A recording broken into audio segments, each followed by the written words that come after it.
Hello दोस्तों, स्वागत है आपका आपके अपने यूट्यूब चैनल एसएससी विद अमन में।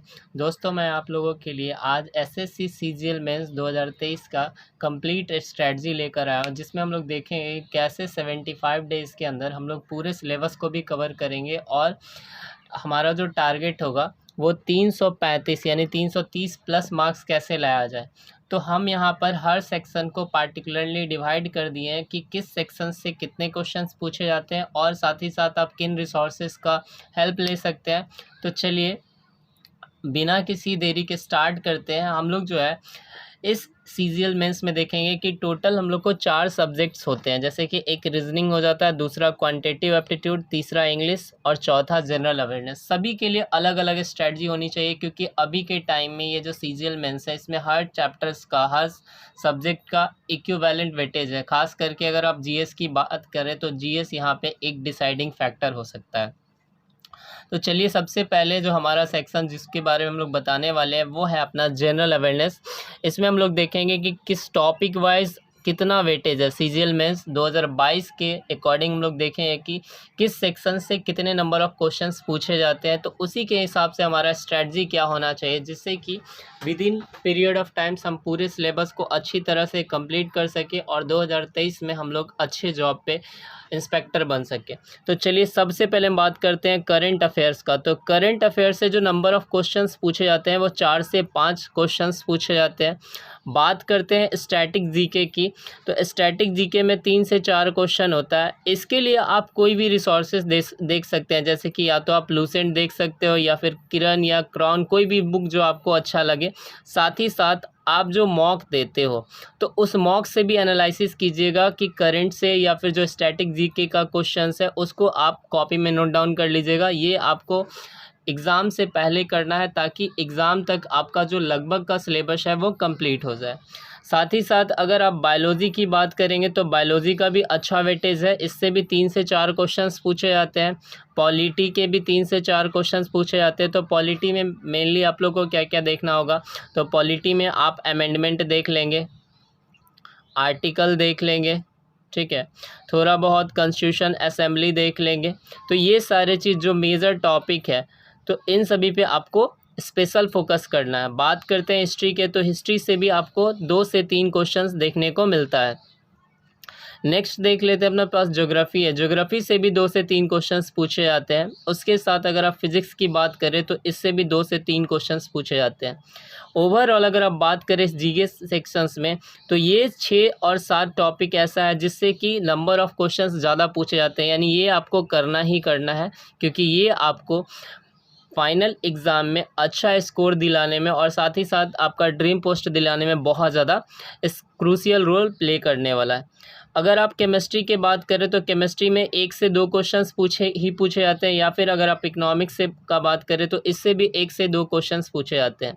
तो ये जो मेजर टॉपिक है current affair, static GK, biology, polity, history, geography, physics, तो इसको आपको क्या करना है, एटलीस्ट पूरी तरह से कंप्लीट करके रखना है, जिससे कि आप इसमें ज़्यादा से ज़्यादा स्कोर कर सके और बाकी 2 लड़कों को compete करके आप आगे जा सकते हैं। जैसे आप बात करते हैं तो यहाँ पे जो जीके का टोटल क्वेश्चंस पूछा जाता है वो 25 क्वेश्चंस होंगे, 75 मार्क्स के होंगे।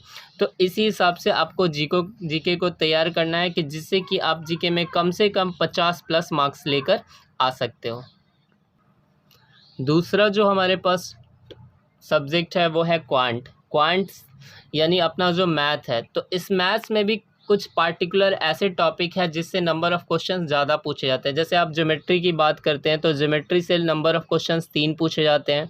मेंसुरेशन, इसका भी अच्छा वेटेज है, इससे भी 3 से 4 क्वेश्चन पूछे जाते हैं। ट्रिगो और हाइट एंड डिस्टेंस दोनों को कंबाइन करके भी 3 क्वेश्चंस पूछे जाते हैं। नंबर सिस्टम और एलसीएम एचसीएफ के भी 3 क्वेश्चंस आपको देखने को मिलेंगे। अलजेब्रा से आपको लगभग 2 से 3 क्वेश्चंस देखने को मिलता है। उसके बाद स्टैटिस्टिक्स की बात करते हैं जिसमें आपको मीन, मीडियन और मोड आता है, इससे भी आपको 2 क्वेश्चंस देखने को मिलेंगे। सिंप्लीफिकेशंस की बात करें तो ये बेसिक सिंप्लीफिकेशन होता है, तो इससे भी आपको 2 से 3 क्वेश्चंस देखने को मिलेंगे। नेक्स्ट प्रॉफिट और लॉस दो और डिस्काउंट, इन दोनों को कंबाइन करके भी आपसे एग्जामिनेशन में 2 क्वेश्चंस पूछे जाते हैं। सिंपल इंटरेस्ट और कंपाउंड इंटरेस्ट के भी आपको कितने क्वेश्चंस देखने को मिलेंगे, तो 2 क्वेश्चंस देखने को मिलेंगे।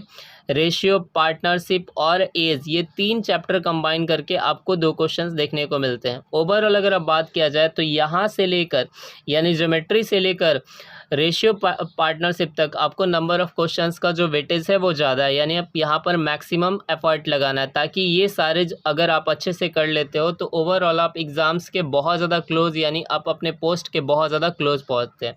नेक्स्ट अगर आप बात करें percentage, mixture, alligation, time, speed और डिस्टेंस और race, time and work, average और प्रोबेबिलिटी, इन सभी से आपको एक एक क्वेश्चंस देखने को मिलते हैं।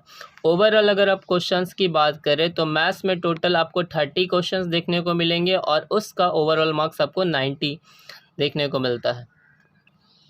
तीसरा जो अपने पास सेक्शन है वो इंग्लिश है और इंग्लिश एग्ज़ाम के लिए बहुत ही ज़्यादा बेनिफिशियल होने वाला है, इसको आप स्किप नहीं कर सकते। तो इंग्लिश में जो टॉपिक्स देखा जाता है, जैसे कि आप अगर रीडिंग पार्ट्स को देखते हैं तो रीडिंग पार्ट्स में आपको 3 सेक्शंस देखने को मिलता है। पहला है पैसेज और कॉम्प्रिहेंशन, जिससे नंबर ऑफ़ क्वेश्चन 12 पूछे जाता है, यानी ये बहुत बड़ा क्रूशियल रोल प्ले करने वाला है क्योंकि पैसेज से 12 क्वेश्चंस पूछे जा सकते हैं।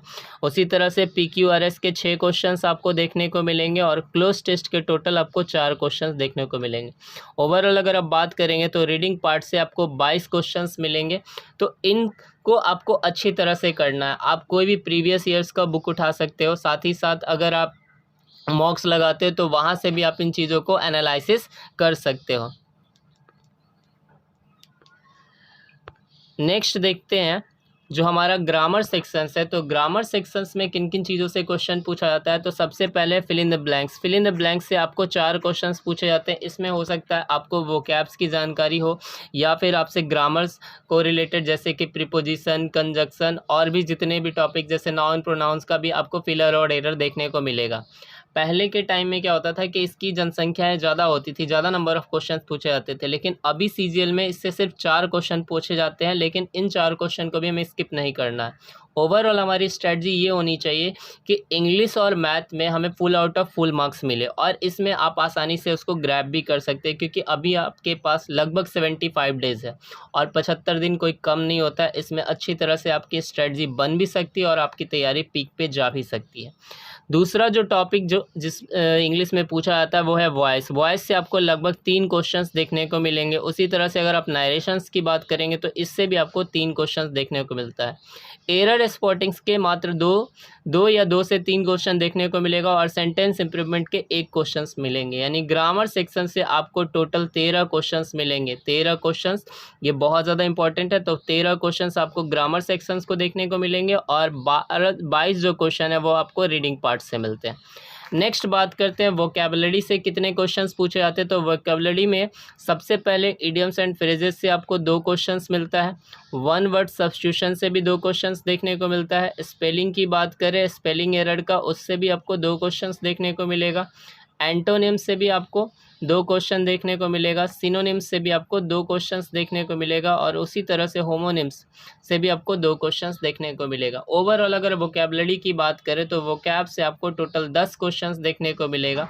टोटल जो इंग्लिश में क्वेश्चंस पूछे जाएंगे वो होंगे 45 और इसके जो ओवरऑल मार्क्स होंगे वो 135 मार्क्स के ये क्वेश्चंस पूछे जाते हैं। अब बात करते हैं रीजनिंग की। तो रीजनिंग में बहुत सारे चैप्टर हैं लेकिन इसको आप आसानी से कर सकते हैं। तो रीजनिंग के लिए मैं कोई पार्टिकुलर बुक्स वगैरह नहीं बताने वाला हूँ क्योंकि रीजनिंग जो है वो आप अगर प्रीवियस ईयर्स भी लगाते हैं तो उससे आपका रीजनिंग सही हो जाता है। तो रीजनिंग में किन किन सेक्शन से कितने नंबर ऑफ़ क्वेश्चन पूछे जाते हैं वो देखते हैं। तो सबसे पहले बात करते हैं कोडिंग डिकोडिंग की। तो कोडिंग डिकोडिंग्स के हमारे जो क्वेश्चन पूछे जाते हैं वो 2 क्वेश्चन पूछे जाएंगे। उसी तरह से ऑड वन आउट यानी ऑड को फाइंड करने वाला जो क्वेश्चन होगा वो भी आपको 2 देखने को मिलेगा। ऑड एंड ऑड फिगर्स अगर बात करें तो यहाँ भी आपको 2 मिलेगा। एनालॉगी का अगर बात करते हैं तो एनालॉगी से भी आपको 2 क्वेश्चन देखने को मिलेंगे। डाटा सफिशिएंसी की तरफ अगर देखें तो डाटा सफिशिएंसी के भी 2 क्वेश्चंस पूछे जाएंगे। ब्लड रिलेशंस के भी आपसे 2 क्वेश्चंस पूछे जाते हैं। साथ ही साथ अगर फिगर सीरीज़ का बात करेंगे तो उससे भी 2 क्वेश्चंस पूछे जाते हैं। नेक्स्ट ये सारे जो सेक्शंस हैं इसमें से नंबर ऑफ़ क्वेश्चंस बहुत ज़्यादा पूछे जाते हैं। अगला हम लोग देखते हैं तो इसमें आप देखते हैं स्टेटमेंट और इंटरफेरेंस के आपको इन्फ्रेंस के 1 क्वेश्चन देखने को मिलेंगे। स्टेटमेंट एंड कंक्लूजन के भी आपको 1 क्वेश्चन देखने को मिल सकते हैं।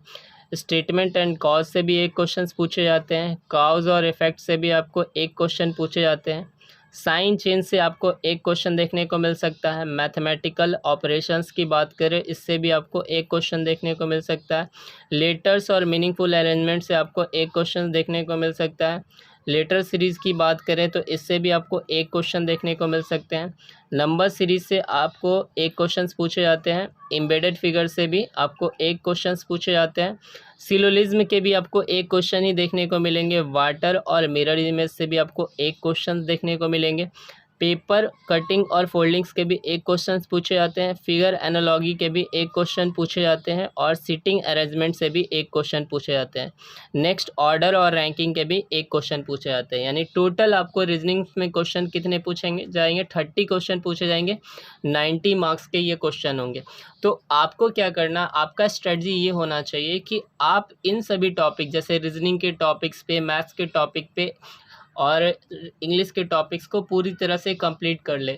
चांसेस यही है कि जितने भी लोग मेंस देने वाले होंगे उनका प्री का सिलेबस लगभग कंप्लीट हो गया, तो उन्हें मैक्सिमम प्रैक्टिस करना होगा। ये नहीं कि 2 से 4 घंटा पढ़ना है उसके बाद रील्स और मीम्स वगैरह देखना है, तो ऐसा बिल्कुल भी ना करें, क्योंकि ये 2 से ढाई महीना बहुत ही ज़्यादा डिसाइडिंग होने वाला है। तो ये 2.5 महीना सब कुछ भूल करके आपको इस स्ट्रेटजी को फॉलो करना है और अपने मार्क्स को धीरे धीरे ग्रो करना है। उम्मीद है कि आपको ये वीडियो पसंद आया होगा। अगर ये आपको वीडियो पसंद आया तो आप प्लीज़ इसे लाइक करें, सब्सक्राइब करें और ज़्यादा से ज़्यादा लोगों तक शेयर करें। तब तक